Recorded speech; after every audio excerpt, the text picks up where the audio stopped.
नमस्कार, मी मुग्धा तुमचं स्वागत करते सेलिब्रिटी प्रमोटर्स मध्ये. आज आपल्या सोबत आहे सौभाग्यवती सरपंच यांची टीम. नमस्कार. कशा आहात? मस्त. ओके, सो सीझन 2 सुरू होते, तर तुम्हाला काय नवीन दिसलं यात? नवीन म्हणजे पहिला सीझन जो झाला तो लोकांना खूप आवडला आणि त्याला प्रतिसाद इतका चांगला मिळाला म्हणूनच सेकंड सीझन आलेला आहे. आणि आता ग्रामीण राजकारण, ग्रामीण कॅरेक्टर सगळी लोकांना खूप आधीपासून आवडत आलेली आहे. मराठी चित्रपट सृष्टीमध्ये सुरुवातीचे जे सगळे चित्रपट होते, ग्रामीण भाषा होती, ग्रामीण राजकारण होतं, ग्रामीण कॅरेक्टर्स होती. बरीच वर्ष ते मिसिंग होतं आणि OTT प्लॅटफॉर्मवर अशा प्रकारचे 100% ग्रामीण विषय असलेली ही असेल आणि मातीचा सुगंध असलेली, मातीचं राजकारण असलेली अशी कॅरेक्टर्स असतील म्हणून लोकांना आवडलं असेल. तेच दुसऱ्यामध्ये आवडेल असं मला वाटतं. जे नवीन दिसणार आहे ते प्रेक्षकांना दिसेल. बाकी सगळं किशोरनी सांगितलंच की काय नवीन दिसणार आहे. अरे नवीन मिलिंद दादा आहे. ऑफकोर्स आम्ही नागेश दादाला खूप मिस करतो, पण आता मिलिंद दादा एका वेगळ्या एनर्जीनी या सेकंड सीझन मध्ये इन झालाय. नवीन एक कॅरेक्टर बघायला भेटलं. हो, बापरे. नवीन कॅरेक्टर आणि नवीन गंमत. ऍक्टर तुम्हाला मिलिंद शिंदे आले. मिलिंद शिंदे दिसत असेल पोस्टरवर. तर मिलिंद दादा या सीझन मध्ये आम्हाला जॉईन झालाय आणि बाकीचे ही सगळी मस्ती धमाल चालूच आहे आणि ती या सीझन मध्ये सुद्धा बघायला मिळेलच. तुमच्या कॅरेक्टर्स मध्ये काय इव्हॉल्वमेंट असं झालंय तुम्हाला वेगळं काहीतरी? जसं सिरियल सीझन्स पुढे जातात तसं कॅरेक्टर्स मध्ये ग्रोथ झालेली आहे. अवली ही आता थोडी आणखीन कॉन्फिडंट झालेली आहे.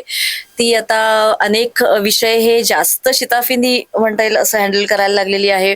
तिची आणि तिच्या नवऱ्याची केमिस्ट्री वेगळी झालेली आहे. आता इन्सिक्युरिटीज आहेत, मेल इगो, फिमेल इगो सगळे आहेत, पण आता तो थोडेसे त्यांचे प्रश्न बदललेले आहेत आणि गावातले प्रश्न अर्थातच नवीन आहेत जे ती या ह्याच्यात सोडवायचा प्रयत्न करते आहे. अवलीचं कॅरेक्टरच म्हणजे सीझन 2 मध्ये बघायला भेटते. खूप काय संघर्ष ती करते. सो ती गावकऱ्यांच्या मन कसं जिंकते? तिच्या प्रामाणिकपणाने, तिच्या चांगुलपणाने आणि तिच्या कष्टाने, या 3 गोष्टी तिच्याकडे आहेत आणि त्याच्यानीच ती सगळ्या गावातल्या लोकांच्या मदतीने, तिच्या कुटुंबाच्या मदतीने अनेक गावातले प्रश्न सोडवते आणि त्यामुळं मन या पद्धतीने ती जिंकते लोकांचं. मला तुम्हाला तिघांना विचारायला आवडेल की जेव्हा तुम्हाला स्क्रिप्ट भेटली, तुम्हाला असं काय आवडलं त्या स्क्रिप्ट मध्ये, काय असं वेगळं वाटलं?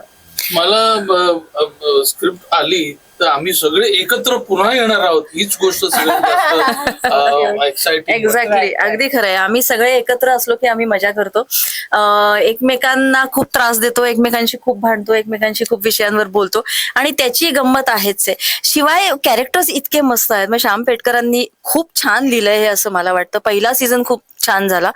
दुसऱ्या सीझन मध्ये सुद्धा कॅरेक्टर्स इतके हे सगळे इंटरेस्टिंग आहेत. म्हणजे दादाराव सारखा एक काय आधी सरपंच असलेला जो आता बायकोला सपोर्ट करतोय असा एक पुरुष कॅरेक्टर, ती अवली जिचा हा संपूर्ण स्ट्रगल चालू आहे. त्यानंतर हिच्यासारखी एक वेगळी कॅरेक्टर की जी काय म्हणलं तर तशी लबाड आहे. हा, लबाड पण आहे, पण तरी तिच्या कॅरेक्टरमध्ये एक होल्ड आहे, तिच्या कॅरेक्टरमध्ये एक ताकद आहे. आणि आता मिलिंद शिंदेचं नवीन आलेलं कॅरेक्टर, तर या सगळ्या कॅरेक्टर्सची एक फार मस्त गंमत आहे या स्क्रिप्ट मध्ये असं मला वाटतं. खरं सांगायचं ना तर पहिला जेव्हा सीझन होता ना तेव्हा स्क्रिप्ट आणि त्याचं वाचन आणि त्याचा विचार केला गेला आणि मग लक्षात आलं की आपण हे खूप छान काहीतरी करतोय.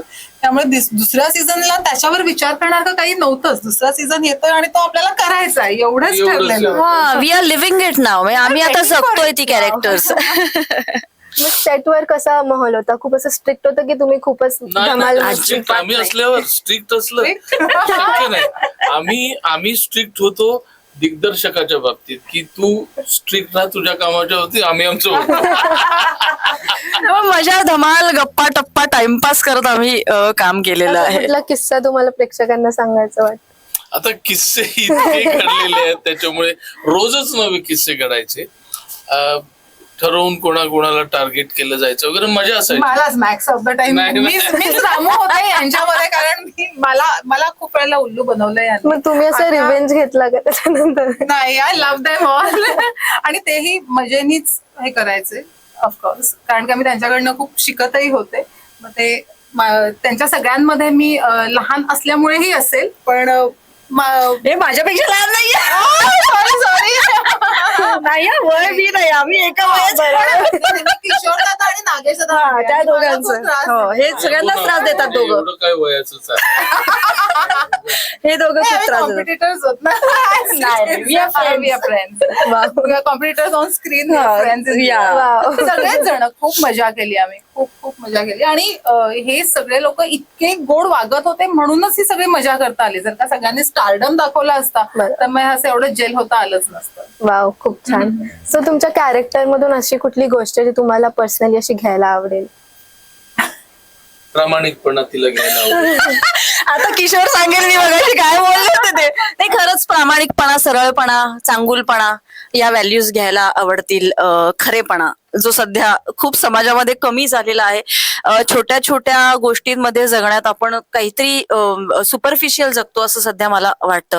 म्हणजे आपण खरे काय आहोत हे न दाखवता त्या सगळ्या तुमच्या आजकालच्या रील्स आणि या सगळ्या सोशल मीडियामुळे सुद्धा जे जगतोय ते खरं न दाखवता खोटं काहीतरी प्रेझेंट होण्याचा हा काळ आहे असं मला कुठेतरी वाटत राहतं. आणि त्यामुळे मला खरेपणा ही व्हॅल्यू सध्या फार महत्वाची वाटते आणि ती आवलीमध्ये जी आहे ती मला माझ्यात आणायला आवडेल. कॅरेक्टर अगं माझ्या कॅरेक्टरमधनं तसं घेणार का काही काही नाहीये. फक्त मला कधी कधी असं वाटतं की ऐश्वर्या जेवढी सेल्फ ऑब्सेस्ड आहे ना, निदान तिच्यातल्या 10% तरी प्रत्येक स्त्रीने असलं पाहिजे यार. स्वतःला तेवढा इम्पॉर्टन्स दिला पाहिजे. correct. निदान ऐश्वर्यामधला एक काही पर्सेंटेज मध्ये जरी सेल्फ ऑब्सेशन आलं ना तर मला हवं येते. किंवा ऐश्वर्याचं काय घ्यायला आवडणार नाही हे सांगू शकते हा, प्रेक्षकांना घ्यायला की काय आवडणार. ऐश्वर्या उरे. किंवा असं काही बदलायला आवडेल का तिच्याबद्दल? नाही, ऐश्वर्या हे कॅरेक्टर प्रचंड गोड आहे, त्यातलं काही बदलायचं नाहीये. हा, मी ऍज अश्विनी मला एवढंच वाटतं की तिचा जो दुस्वास आहे ज्याच्यामुळे तिचाच फार मोठा लॉस होतोय, तिचंच नुकसान होतंय, तर तसं करू नये. कुठल्याही स्त्रीने दुसऱ्या स्त्रीचा असा इतका दुस्वास करू नये की ज्याने स्वतःचीच हानी होणार आहे. हे मात्र सगळ्याच बायकांनी लक्षात घेण्यासारखं. तर तुमच्या कॅरेक्टर विषयी माझ्या कॅरेक्टर मधलं काही मला घ्यायचं नाहीये आणि मग काय काय बदलायला घ्यायचं आवडेल? नाहीये, काय घ्यायचं नाही ते तुम्ही बघा, तुम्हाला कळेल. थँक्यू. ओके, तुमच्या कॅरेक्टर विषयी तुम्ही बोलले की तुम्ही खूप डिफरंट पर्सनॅलिटी आहात. सो ते प्ले करताना तुम्हाला असं काही डिफिकल्टी आली? नाही, डिफिकल्टी फक्त सुरुवातीला थोडी भाषेची होती, कारण काही वऱ्हाडी भाषा याच्यामध्ये बोलतोय.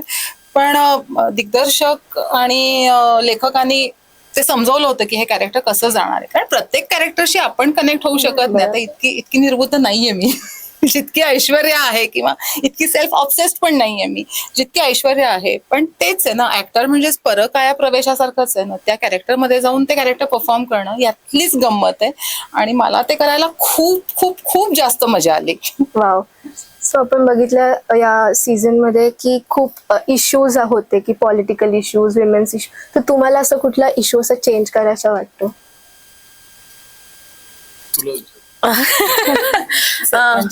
हो ना.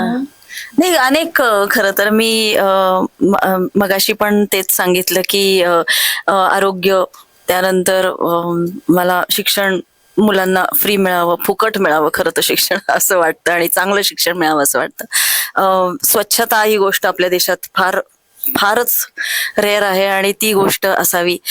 इक्वॅलिटी सर्व प्रकारची, जात, धर्म, स्त्री, पुरुष या सर्वांमधली इक्वॅलिटी तयार व्हावी. अशा अनेक गोष्टी वाटतात बदलावेशा. मला असं वाटतं की प्रत्येक नागरिकांनी स्वतःची जबाबदारी ओळखून वागलं ना तरी देश खूप चांगल्या मार्गावर असेल. आपण आपल्यापुरते जरी आपल्या जबाबदाऱ्या पार पाडल्या की अस्वच्छता करायची नाही, आपण नीट राहायचंय, आपण कोणाला त्रास द्यायचा नाहीये, इतपत जरी सगळ्यांनी पाळलं ना तरी देशाचं फार भलं होईल असं मला वाटतं. मला वाटतं की सगळ्या गावकऱ्यांनी एकत्र येऊन स्वतःच्या गावापुरता विचार करावा, जेणेकरून आपल्या समोर हिवरे बाजार सारखं एक उदाहरण निर्माण होईल. जे राजकारण गावामध्ये वेगवेगळ्या विचारांचे विचारधारा असलेले लोक असतातच, परंतु गावाचं मुख्य भलं कशात आहे हे लोकांनी विचार करायला पाहिजे आणि त्याप्रमाणे एकत्र यायला पाहिजे असं वाटतं. ओके, सो जाता जाता तुम्ही प्रेक्षकांना काय सांगाल या सिरीज बद्दल?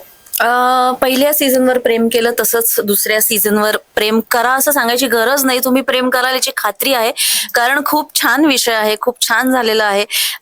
परत एकदा अवली नवे प्रश्न घेऊन येणार आहे. दादाराव, ऐश्वर्या आणि अजून एक नवीन कॅरेक्टर जे मिलिंद शिंदे करतायत ते त्याची एक वेगळी मजा आहे याच्यामध्ये. त्यामुळे बघा आणि प्रेम करा. 24 जुलैला सगळ्यांना अल्ट्रा मराठी OTT प्लॅटफॉर्मवर बघायला मिळेल सौभाग्यवती सीझन 2. धन्यवाद. थँक्यू. थँक्यू.